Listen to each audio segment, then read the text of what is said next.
Assalomu alaykum hurmatli futbol ishqibozlari. Yorqin lahzalar kanaliga xush kelibsiz. O'ylaymanki, bu kanalimni ham qo'llab-quvvatlaysiz. O'zbekiston milliy terma jamoasi Osiyo saralash turnirida muvaffaqiyatli ishtirok etib, 2026-yilgi jahon chempionatiga yo'llanmani naqd qilgani futbol jamoatchiligi tomonidan hamon muhokama qilinmoqda. Sports.uz portali terma jamoamiz va futbolchilarimiz haqidagi yangi munosabatlarni o'zbekistonlik futbol ishqibozlari e'tiboriga havola qilishda davom etadi. Kirill Breydo, CSKA klubi kommunikatsiyalar bo'yicha direktori. Tabiiyki, CSKA Abbosbek Fayzullayev va O'zbekiston milliy terma jamoasining o'yinlarini muntazam tarzda diqqat bilan kuzatib keldi. Biz Abbos uchun juda xursandmiz va klubimiz futbolchisi muhim rol o'ynagan muvaffaqiyatli natija bilan uni tabriklaymiz. Abbos juda katta yo'lni bosib o'tdi. U Olimpiya terma jamoasi uchrashuvlarida ham, bevosita mamlakatning bosh jamoasi o'yinlarida ham ishtirok etdi. Biz Fayzullayev bilan faxrlanamiz. Abbosni va uning jamoasini yuksak natija bilan samimiy tabriklaymiz. Samat Smakov, Qozog'iston terma jamoasi sobiq futbolchisi,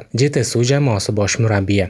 O'zbek birodarlar, ofarin, qutlug' bo'lsin. Bunday baxt uchun eng avvalo bolalar futboli, infratuzilma va hakamlar korpusiga e'tibor berish. U yerlarda futbol begona odamlar bo'lishiga yo'l qo'ymaslik kerak. Mana shu muvaffaqiyat garovi bo'ladi. Birodarlar, tabriklaymiz. Dmitriy An, Abbosbek Fayzullayevning birinchi murabbiyi. O'zbekiston terma jamoasining jahon chempionatiga chiqqani tarixiy voqea. Butun mamlakat terma jamoaning mundialga chiqqanidan xursand va faxrlanmoqda. Buni ko'rish juda yoqimli. Har bir terma jamoaning o'z vazifasi bor. Bu keyingi bosqichga chiqish. Endi O'zbekiston jahon chempionatida o'z guruhidan chiqishga umid qilamiz. O'zbekiston milliy terma jamoasi oxirgi 26 ta uchrashuvdan 25 tasida ijobiy natija qayd etgani va bir bor mag'lubiyatga uchraganini alohida ta'kidlash lozim. Futbolchilarimiz muddatdan oldin mundialga yo'llanmani naqd qildi. Shunday bo'lsa-da, O'zbekiston ishqibozlari qahramonlarimizdan 10-iyun kuni Qatar milliy terma jamoasiga qarshi Toshkentda o'tkaziladigan saralash bosqichining oxirgi uchrashuvida ham faqat g'alaba kutmoqda.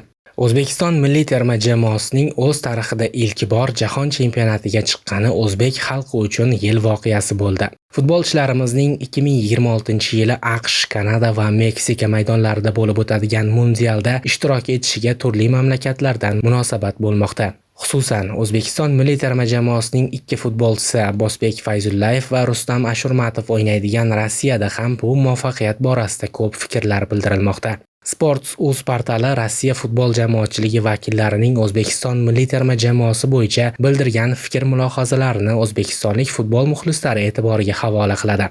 Vyacheslav Kalaskov, Rossiya futbol ittifoqi faxriy prezidenti. Rossiya terma jamoasi O'zbekiston bilan o'ynasa yaxshi bo'lardi. O'zbek futbolchilarining keyingi paytdagi muvaffaqiyatlari fonida bu o'yin bizning terma jamoamiz uchun jiddiy sinov bo'lib xizmat qiladi. Rossiya futbol ittifoqi bu o'yinni tashkil qilish bilan shug'ullanishi mumkin. Bu juda yaxshi g'oyadek ko'rinmoqda. Valeriy Kichinov, Paxtakor, Spartak va Rossiya terma jamoasi sobiq futbolchisi. Jahon chempionatiga chiqish O'zbekiston uchun juda katta muvaffaqiyat. Ular buni juda uzoq kutishgan edi. Turli yillarda buning uchun juda yaxshi imkoniyatlar bo'lgan. Lekin o'xshamay kelayotganda. Hozir hammasi o'z o'rnida. Juda kuchli, talantli futbolchilar bor. Balki saralashda juda kuchli raqiblar duch kelmagandir. Shunga qaramay, vazifa bajarildi va O'zbekiston ilk bor jahon chempionatida o'ynaydi. O'zbekistonda har doim futbol ommaviy bo'lgan. Iqlim yil davomida to'p tepish imkoniyatini beradi. Bolalar futbol bilan yashaydi. Endi bu holat yanada ko'payadi. Bunaqa voqealarning sodir bo'lishi har doim mamlakat futboliga ijobiy ta'sir qiladi. Aleksandr Xamyakov, Mash'al Andijon Buxoro Sug'diyonida ishlagan rossiyalik murabbiy. Men O'zbekiston terma jamoasi ilk bor jahon chempionatiga chiqqanidan xursandman va bundan faxrlanaman. Bu nafaqat futbolchilarning, balki murabbiylar va federatsiyaning ham yutug'i. Hozir butun mamlakat bayram og'ushida. Davlat futbolni har tomonlama qo'llab-quvvatlayapti. Infratuzilma ham zo'r rivojlanyapti. Yangi futbol maydonlari, maktablari, akademiyalari paydo bo'lyapti. Futbol mamlakatdagi eng sevimli o'yinlardan. Futbol o'ynashni biladigan, natija qila oladigan yoshlar yetishib chiqmoqda. Bu omillar birlashib juda katta turtki bo'lyapti.